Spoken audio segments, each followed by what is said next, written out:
नमस्कार दोस्तों, स्वागत है एक बार फिर से गिरधर की बाड़ी यूट्यूब चैनल में। और अभी हम हमारी गिरधर की बाड़ी से ज़्यादा दूरी पर नहीं है, पास में ही यहाँ एक लंबे चौड़े एरियाज़ में एक खेती हो रही है मिर्ची की, और उसमें मल्चिंग पे प्रोफेशनल तरीके से खेती कर रहे हैं ये किसान भाई। तो हमने सोचा क्यों ना इस टॉपिक पर आपके लिए एक वीडियो बनाना चाहिए, तो इसीलिए आज हम आए हैं उसी पर्पज़ से और ये वीडियो शूट कर रहे हैं। तो यहाँ पे इन्होंने ये 30 माइक्रोन का मल्चिंग पेपर बिछाया हुआ है, और इसमें जो इन्होंने पौधे लगाए हैं वो मैं समझ रहा हूँ कि जहाँ तक मैं जानता हूँ ये पौधे जो हैं इन्होंने डिस्टेंस कम रखा है, और कम डिस्टेंस रखा है तो यहाँ पौधे इनके ज़्यादा क्वांटिटी में ट्रांसप्लांट हो रहे हैं। मतलब जितना पौधा लगना चाहिए था उससे कहीं ज़्यादा गुना पौधा, मैं तो ये कहूँगा कि दुगना पौधा ये लगा रहे हैं, जो कि सही नहीं है। ये क्या उस चीज़ को टारगेट कर रहे हैं कि मतलब आगे चल के इसमें रोग आ जाएगा या कुछ पौधे ख़राब हो जाएंगे, तो इसके वजह से पास पास में लगाएं तो कुछ पौधे जो ख़राब होंगे इनको हम हटा देंगे। तो ये फीलिंग हमारे किसान भाइयों को नहीं लानी चाहिए अपने अंदर, क्योंकि नेगेटिविटी अगर आप अपने मन में रखेंगे और लाएंगे तो फिर आप अपने लक्ष्य पर खरे नहीं उतर पाएंगे। कहीं ना कहीं आप पहले से ही इस चीज़ को मन में धारणा बना बैठे हैं कि ये पौधे जो हैं ख़राब हो जाएंगे तो हम इनको उखाड़ के हटा देंगे, इसीलिए अभी से थोड़ा सा डिस्टेंस कम रख के चलें, पास पास में पौधे लगाएं, ज़्यादा क्वांटिटी में पौधे लगाएं।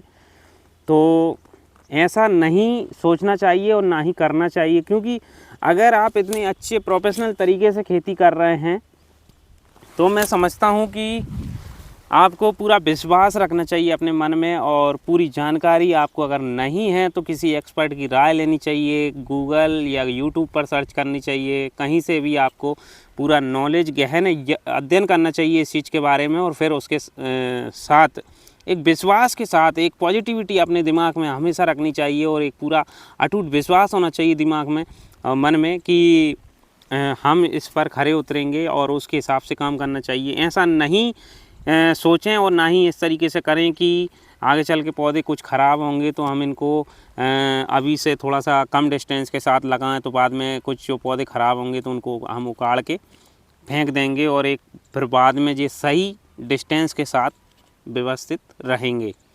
तो ऐसा ना सोचें।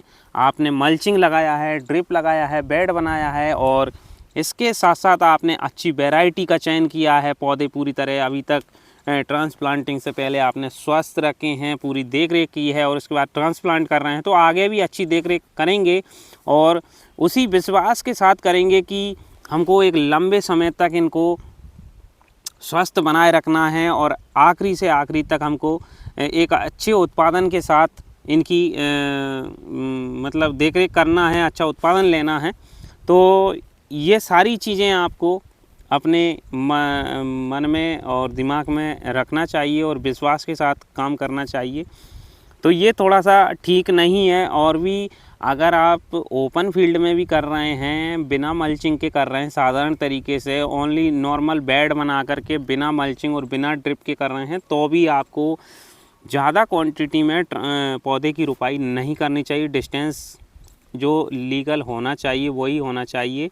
तो डिस्टेंस की बात अब हम इतनी देर से वीडियो में कर रहे हैं, तो उसके लिए अब हम फिक्स कर लेते हैं साइज़। तो उसके लिए मैं बताना चाहूँगा कि जैसे इन किसान भाइयों ने, हम कैमरामैन से कहेंगे थोड़ा सा पास में दिखा दें, यहाँ पे पास में दिखा दें, ये एक एक फिट के डिस्टेंस से इन्होंने 2 कतार में ड्रिप के इधर और उधर दोनों साइड ट्रांसप्लांटिंग किया हुआ है। तो एक एक फिट के डिस्टेंस से दोनों कतार लगाया है। मैं समझता हूँ कि यहाँ दिखाइए थोड़ा सा, ये 1 फिट के डिस्टेंस से ये पौधे लगे हुए हैं। अब इनमें मैं कहूँगा कि यहाँ तक मुझे नॉलेज है, ये जो है साइज़ 2 फिट का होना चाहिए था, और जो उधर पौधा लगा हुआ है वो जिग जैग के हिसाब से उधर भी 2 फिट के साइज़ से डिस्टेंस होना चाहिए था, 2 फिट की दूरी से।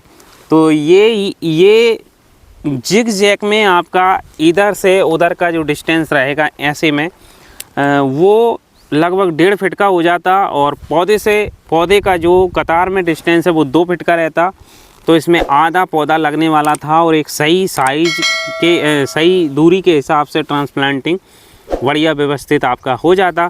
और इसके अलावा जब हवा आंधी तूफान अगर आता, पौधा फलों से लदा रहता है उस टाइम, तो ये जिग जैग का पूरा फ़ायदा मिलता, चूँकि इन दोनों पौधों के बीच में उधर वाला पौधा अपना जगह बना लेता। तो एक दोनों साइड के पौधों की आपस में एक कसावट सी बन जाती और उससे हमको हवा आंधी के दौरान जो पौधे ढह जाते हैं, गिर जाते हैं लदे हुए फलों से, वो उसमें काफ़ी हेल्प मिलती, वो पौधे गिरने से हमारे बच जाते। तो इस तरीके से ट्रांसप्लांटिंग करना चाहिए। और मल्चिंग की बात कर लेते हैं। मल्चिंग का जो फ़ायदा मिलता है हमको, एक तो जो हमारी मिट्टी है वो अंदर सॉफ्ट रहती है, ज़्यादा सख्त नहीं होती है, उसकी वजह से जो पौधे के रूट हैं वो भी ये अंदर छाए होने से, डायरेक्ट सनलाइट नहीं लगने से जो रूट होते हैं वो पूरी तरह स्वस्थ रहते हैं। और जब उसको वो क्लाइमेट मिलता है अंदर ही अंदर, तो जड़ जो है डायरेक्ट सनलाइट नहीं पड़ती है और मिट्टी सख्त नहीं होती है। तो ऐसी स्थिति में जो रूट पूरी तरह स्वस्थ रहते हैं, एकदम वाइट रेसे जो जनरेट होते रहते हैं रूट में से, वो पौधे को भोजन पहुंचाने का कार्य करते हैं और इसी वजह से पौधा दिन प्रतिदिन अच्छे से ग्रो करता है और पूरी तरह एंड से एंड तक स्वस्थ बना रहता है। ये एक बेनिफिट रहता है मल्चिंग का।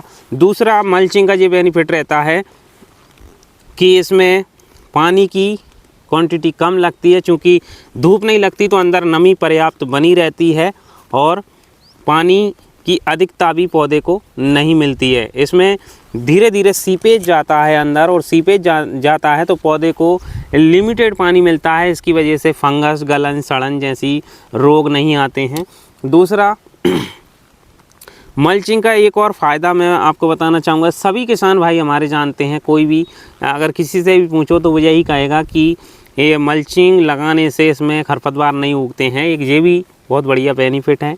और जो इसमें जो खरपतवार हमारे उगेंगे, जो बीच में खाली जगह पड़ी है, तो वो हम हर्बिसाइड लगा करके उसमें खरपतवार नाशक का स्प्रे करके और उसको ख़त्म कर सकते हैं। बाकी हमारे पौधों के बीच में खरपतवार नहीं उगेंगे, ये इससे बेनिफिट है।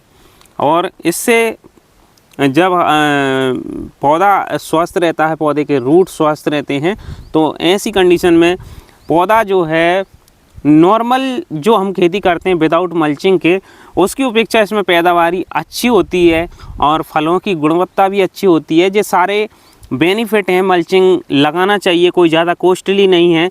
अगर ये मल्चिंग आप होलसेलर से या कहीं बड़े शहर से, कोई बड़ी शॉप से ख़रीदते हैं, तो ऐसी कंडीशन में आपको ये मल्चिंग पेपर जो है किफ़ायती कीमत में मिल जाएगा। लगभग मैं समझता हूँ कि 2.5 से 3 बीघे का जो मल्चिंग पेपर है, अगर ये 30 माइक्रोन का हमारे किसान भाई बता रहे हैं, 30 माइक्रोन का अगर ये मल्चिंग पेपर है और ये इन्होंने 2.5 से 3 बीघे में लगाया है, तो इसका लगभग 10 से 12 हज़ार का कॉस्ट है। कोई ज़्यादा महंगा नहीं है। 1 बीघे का अगर खर्च देखा जाए तो 4,000 रुपये का खर्च आता है।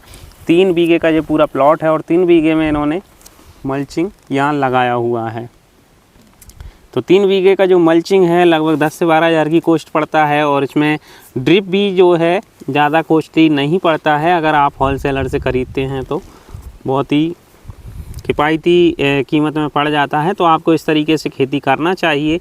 मैं भी इस खेत को, इस प्लॉट को देखने के बाद ये मन बना रहा हूँ कि वाकई में इस तरीके से हमारे किसान भाइयों को और हमको खेती करना चाहिए। मल्चिंग पेपर का यूज़ करना चाहिए। इससे काफ़ी सारे फ़ायदे हैं। पानी की बचत है, पौधा स्वस्थ बना रहता है और अच्छे से पैदावारी देता है। और इसी के साथ अब मैं चाहूँगा कि वीडियो काफ़ी ज़्यादा लंबा हो जाएगा। इस वीडियो के माध्यम से मैंने आपको जो भी जानकारी दी, अगर अच्छी लगी हो तो इस वीडियो को लाइक करें। और आप किस टॉपिक पर वीडियो चाहते हैं देखना, तो वो हमें कमेंट सेक्शन में कमेंट कर दीजिएगा। और नीचे डिस्प्ले पर जो नंबर चल रहा है उस पर आप हमें कॉल करके भी कांटेक्ट कर सकते हैं। किसी जानकारी के लिए अगर आप कॉल करना चाहें तो बेशक कर सकते हैं। और मैं बताना चाहूँगा कि ये वीडियो जो आप हैं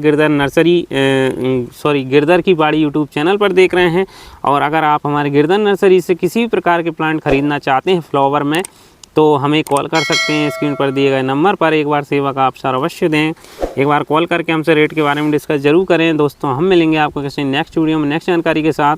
तब तक के लिए जय श्री राम, जय हिंद।